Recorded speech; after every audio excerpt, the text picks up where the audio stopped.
Fantastic, fantastic.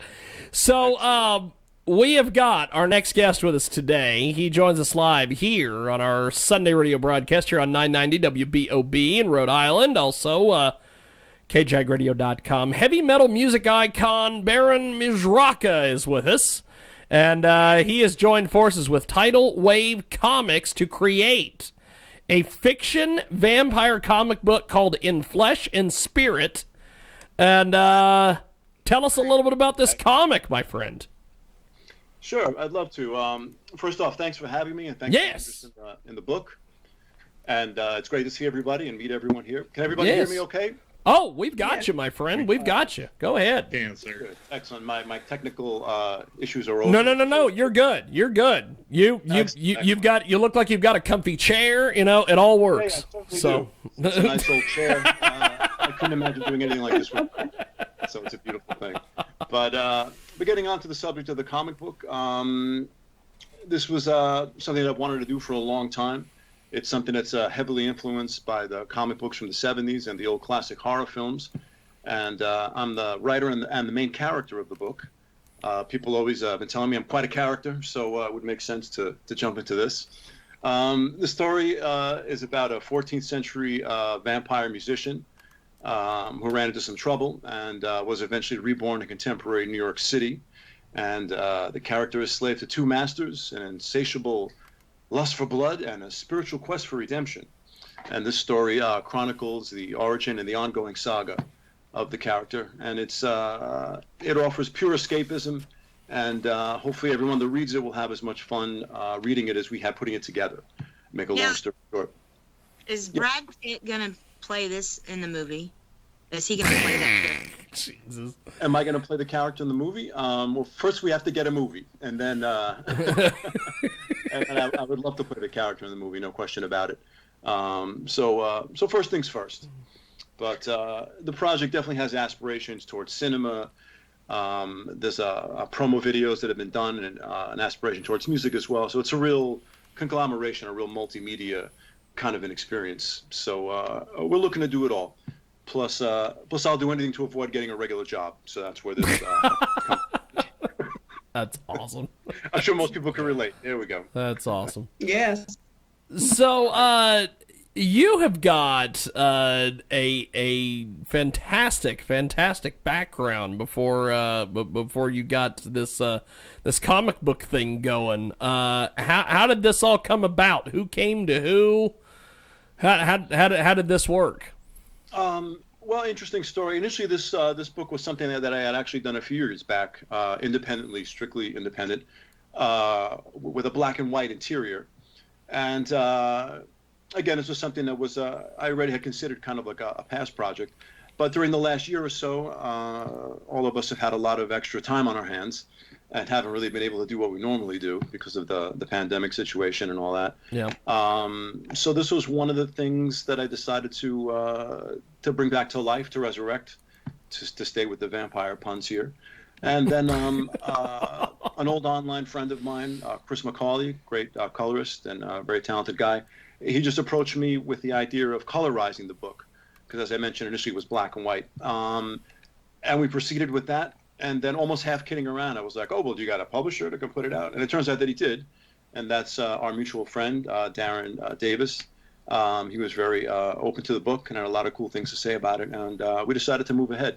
So long story short, this probably wouldn't have came about if we weren't all in lockdown with all this extra free time. So it's about making a negative into a positive. That's kind of how I view this. And it's good to have the book back. You know, it's kind of like in the old films. You know, at the end of the film, the monster dies, but he's not really dead. He's going to be back again. And that's pretty much the case with this project.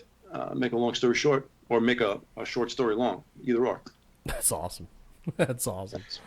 So John, go ahead and jump in there, my friend. I know you probably. Okay, now, were you much of a comic person growing up or anything? Because I was a comic nerd growing up all the time. Oh, yeah.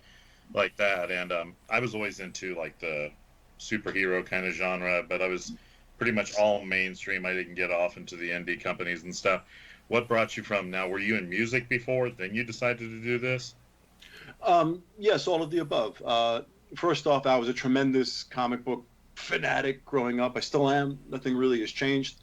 I still have all my comics in boxes in storage in the basement right out there. And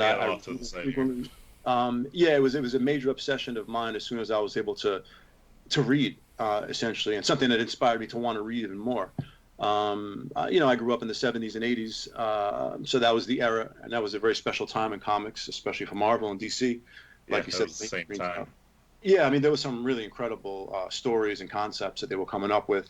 So even as a first grader, I was just blown away and mesmerized and enchanted by all of that stuff. And also the black and white, larger size comics, Vampirella, things like that. So yeah, I'm coming from a real diehard background as a kid.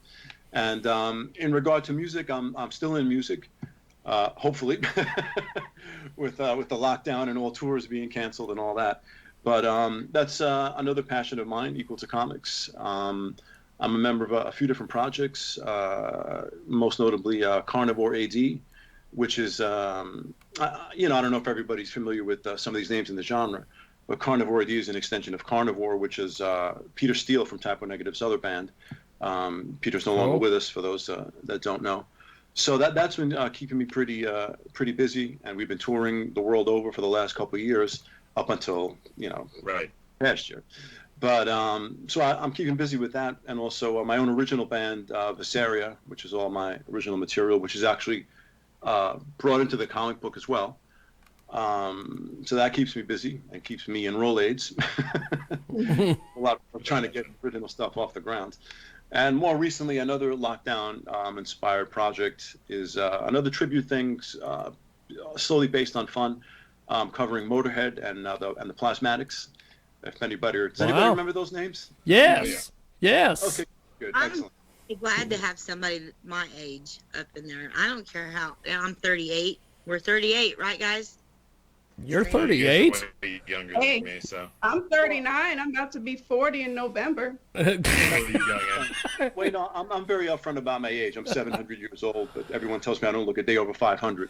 So, I don't know if they're just trying to. But you undead people, you just always look younger. I mean, I don't look the age, but I'm 55. I'm still kind of an old fart here, so. Right on. It's a beautiful thing. I just had a birthday a couple days ago. I'm still celebrating.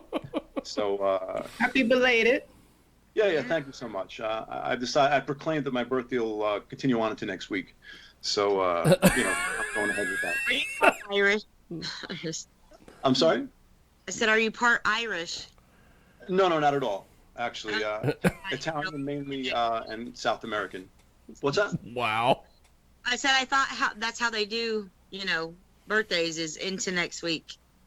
Oh yeah, no.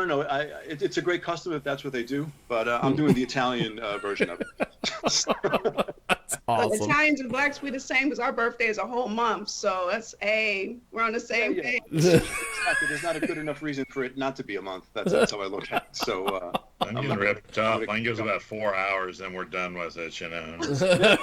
That's cool. It's, one size does not fit all when it comes to birthdays. One size does not fit all. That's awesome. So, have you gotten any good feedback on this comic book project? Yeah, some really good feedback. I mean, the book was just released just a couple weeks ago, but definitely getting some good feedback. And there was a lot of good feedback the first time around as well. A lot of good reviews in the underground. And we're picking up where we left off and taking it to a new level. The book being colorized really takes it into a whole other stratosphere here. It's almost like I feel like I'm in the Twilight Zone and I'm stepping into an alternate universe or something like that. Yeah. So it's a great thing. It's been a very positive experience amongst the creators and amongst the public. And we're just getting started here. We look forward to moving forward. Sky's the limit here. So it's a great thing. I don't know how well this translates on the camera, just to show you some of the look at that. Holy smokes. I mean, it's really hard to see this here. Well, no, but you can get it. Yeah, you can get it. It's great. I get a Vampirella vibe from it. Yeah, You, big time. That was, big time. yes, that was the main influence and a big aspiration. As a matter of fact, the original, as I said, the black and white version of it was a total homage to Vampirella, and I just so happen to have a black and white copy handy here. Look at that. So we started out here. Oh, that's nice too. Yeah. Thank you. And then we just colored everything. We just added all sorts of colors. So this is the same page, colorization, no colorization. Wow. But yeah, Vampirella was definitely the aspiration here. You're probably thinking, well, how could you do a Vampirella book with a male leading character? That's why I wrote in all these extra other half-naked female characters here to try to make up for the fact of. Well, I the from the black and white to the colored version is amazing. Just the whole transition of everything. So I think that's great. Yeah, thank you. I think so too. It's almost like The Wizard of Oz, where it started out in black and white, and then she goes into the color portion. Oh yeah, that's awesome. So it's definitely been an artistic triumph, at least from a personal standpoint. Yeah. We'll see, where we are business wise and all that other kind of stuff. But as far as art is concerned, it's been again a triumph. So now it's only the issue now is to match the artistic triumph with a business triumph, I guess, right? Yeah. But we're down for the challenge, and we love what we're doing, myself and the artists involved, and we just want to keep doing our thing. And if you can make a living doing something that you love, that's the meaning of life, I believe. That's great. Or unlife or undeath. I love the little jokes there. That's awesome, dude. Cheers again. So Samantha, what do you make of a musician getting into the comic book business essentially? I love it. I preach the same thing. Do what you love, so you might as well. And then I'm looking at the comic. Definitely make that into a show or a film. I'm excited because I love vampire films and all that stuff anyway. So I'm picturing trying to get in there as kind of like an Akasha kind of. Okay, that could be arranged. Sure. I love it. Keep doing that. I'm excited. Cool, thank you. I appreciate that, and we certainly will keep doing it, what we're doing, and we could talk more about the Akasha role after the show. Okay. But, we would love to move forward all these things. There's no question about that. At the very least, more issues. There are already stories in the making for that as well. We put together a little promo video recently. Did you get that video? Yes, I did. I did get that video, and we are going to play it at some stage of the game on the. Cool. We'll probably put that together with the interview after, because my God, the technical issues I'll have to run into to play that video during the interview are going to be just insane. But even if we can't get the technical stuff, it's appreciated. So how do people get a hold of you on Facebook and social media and all these things? There's a bunch of ways. You could find my Facebook and my Instagram profiles under my name. Just do a search, Baron Misuraca. If you could spell it. I know it's not the easiest name in the world to spell, but you have to take that up with my parents. That's awesome. You got the Tidalwave Comics, the publisher, their website, tidalwavecomics.com, and their social media is under the same name as well. So by looking at either Baron Misuraca or Tidalwave Comics, you could definitely get a hold of us. And don't send us any hate mail, preferably. But we love hearing from everyone. Any feedback or any ideas anybody has is always, we're all ears. We love to. We really feel a real connection with the people in the genre and the comic book genre and the music genre. So it's almost like it's one big family. So we love hearing from everybody, and look forward to as well. That's awesome. That's awesome. So get into this. So John, you're the comic book expert here for us. What do you have for Baron? I just like it. I mean, I actually like the black and white version. They kind of remind me of some of those when they would put out the cheaper graphic novels, like the old dark Batman kind of stuff. With the black and white version of it, you see the beginning. It had the start the plot there, with the villain or something. And I just enjoyed it. But I mean, comics are kind of making a somewhat of a semi-resurgence right now. But they, when they first came out, they were more targeted to the youth. Where now it's more like it's all targeted to people in their 30s or older, because that's who has the disposable income. But are you going to put it out kind of like graphic novel style, or are you wanting to do it actually like issue by issue, or is it what's your undertaking in that part of it? All of the above. I guess we would have to have some completed issues to be able to kind of graduate or evolve into graphic novel. But yeah, that's definitely something we'd like to do once there's a few more issues under our belt. Some special editions with all the stories together. No question about it. We're pretty much open to everything as long as it's a good idea. But sure, a graphic novel would be awesome. So it's a great medium and a great genre. And like you said, I mean, it's geared towards older people now. The whole comic thing. It seems like the younger audience is more interested in the film adaptations of the characters. Hence all the success we've seen with the Marvel and the DC films, the last number of years. And I guess all the comic fanatics like you and I have grown up now, or if you can call this grown up, I don't know. But we're in a different age group now, so it's all kind of geared towards that. Comics have always weaved in and out of popular culture throughout the years. Obviously, comics aren't as popular as they were in the 70s, so we do have to find our way to fit in there and make this work. I guess that's where all the film franchise and all that stuff come into play.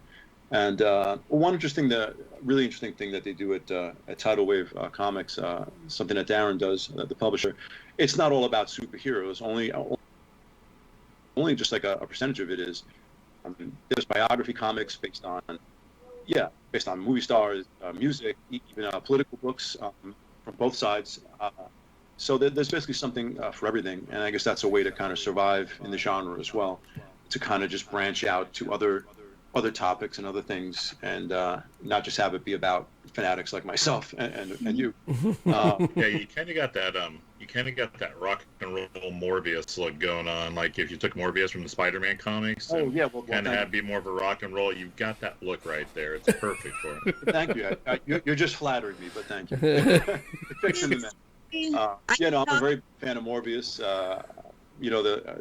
The old ones from back in the day and the recent reissues that were done not that long ago. So I'm a huge fan of Morbius's work, no question about that, and all the other vampire characters that have been in and out of the classic books, like the Tomb of Dracula version of Dracula from Marvel Comics, who allegedly they modeled that after Vincent Price loosely, which is great.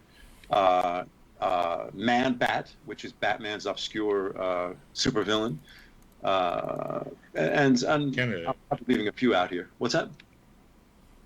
I was saying Man-Bat kind of went back and forth because it depended on how the serum, because he developed the serum to try to save his either wife or daughter, and then he took it himself to save them, and it either made him kind of wacko or it made him less wacko. So he's either a friend of Batman or he was an enemy of Batman, depending. Right on. It kind of fluctuate, and he has returned now. I recently got the new issue number 1. Actually, I don't know how new that is, but it's semi-recent. I got to check that out. I got that for my birthday. But all those classic Bat and vampire characters, heroes, villains, have all been great and a big source of inspiration. And of course, Vampirella, probably the most popular of all the comic book vampires. So what I'm doing here is a homage to them, and I want to be just like them when I grow up. I mean, what can I tell you? That's awesome. That's awesome. Are you going to? I really could see this, like, in some of the bookstores, like you up there and signing. I mean, I would, because there's going to be a lot of vampire fans. And hey, everybody goes to the store, they have to stand 6 feet apart anyway. Why not? Absolutely. When it's, when we get back. I'm sorry, I don't mean to keep interrupting. No. You're good. You're good. I mean, definitely, you put the mask on too, and that way you won't bite nobody. Yeah, of course. We got to keep it safe. Put the mask on, you won't mind nobody. Lawsuits, don't want none of that. We didn't have a budget for anything like that. We don't have a budget for anything like that. No, well, but yeah, to To answer your question, yeah, absolutely. When it's safe to do so again, I'll be back out at the comic book shows doing signings. I did that the first time around when the book was self-published, and I look forward to doing it again. Not to mention crossing this over into the music genre, and the following that the band, my bands have here in the U.S. and overseas. This will be like another merchandise product here for us to sell. We look to join it all together. The music and the comics and all that, just make it one big thing, because I believe it's all kind of coming from the same place, from a cerebral point of view. So yes to all of the above. We really look forward to getting out there and being able to get this to people, but the right way, again, once everything is safe and everything's under control. So we're dying to do it, no pun intended. So hopefully we'll see you all at a show sometime soon. Yes. Well, I am going to be sending you and Darren an email here in just a few of somebody that you guys need to do an interview with. You need to talk to Michael Naggy. The minute you start talking about vampires and all the craziness, Naggy is the original guy that exposed me to this genre of music called vampire. I've called them vampire bands. Okay. And they're doing all sorts of crazy stuff. He's into goth stuff. He's talking to the industrial bands. He's Cool. All these people spitting blood, putting makeup on, all the shenanigans. You've got to talk to Michael. His audience would love the shit out of you. Sure. Yeah. I like him already. He's a good dude. He's a good guy. He's always got his hair spiked up. He's always wearing those pants that have got like 85 zippers in them that he bought at Hot Topic. He's He gets stocked in Hot Topic, so You have to go to the bathroom. For all the but, it's all good. Thanks for the recommendation. Yes. A Yes. video like He's this, or- he does YouTube. He's got a YouTube channel, and he has interviews with everybody you could possibly think of that are in that genre of gothic vampire bands. Each video usually gets about 800 to 900 views. I don't know where he has found himself an audience. So Excellent. and they would puts him out on Instagram too. yeah, So. he posts all of his stuff out on social media and everything. So yeah, I'm gonna shoot you an email and CC Michael on it, and you guys get with him and see what you can get figured out, because he would love this. He speaks your language, my friend. Well, Accent too, or he's got a New Jersey accent. oh, okay. He's because he's from Jersey. So All right. I'm from Jersey. For all the Joe Piscopo fans out there. Glad you caught on that. That's old school. I am old, so I gotta get that way. Cool. well, Baron, Some funny stuff. before we let you go, my friend, how do people get the comic book and keep up with you online? Well, it's available through two different printers right now. One through Amazon and one through something called Comic Book Flea Market. Those are the two sources where we're mainly selling it, especially in terms of mail order. So that's on our social media pages as well, both myself and Darren Davis, the publisher. So you can get it there. It's rather a long address, so I don't have it offhand. But you could go to Amazon.com and look up In Flesh and Spirit or Tidalwave Comics, or go to Comic Book Flea Market and do that as well. And those links are on our pages. Too bad it's not an option where I could type messages in here. If there is, it'll take 30 minutes to figure it out. Well, we did earlier today when the bunny did her did her radio program. Oh my God, what a circus! We were trying to get guys on Skype that were doing phone to Skype, and it was a mess. So It's all part of the experience. it's all part of the experience. But Baron, thank you, my friend. And I appreciate you making time for us today. And thanks for coming on the big show. Excellent. Thank you, James. Again, thanks for the interest, and thank you all here, panel. It was Yes. great to chat with everyone and talk to everyone. Definitely. And, we should do this every Sunday. So, I would, Given Sunday. any given Sunday, as Samantha likes to say. all right. Well, Sounds good. I will be back with you soon, my friend. Thank you, Baron. All right, James. Appreciate it, brother. Great pleasure. Thank you, man. Until next time. There he goes. Take care. Baron Misuraca, which I am shocked that I can get that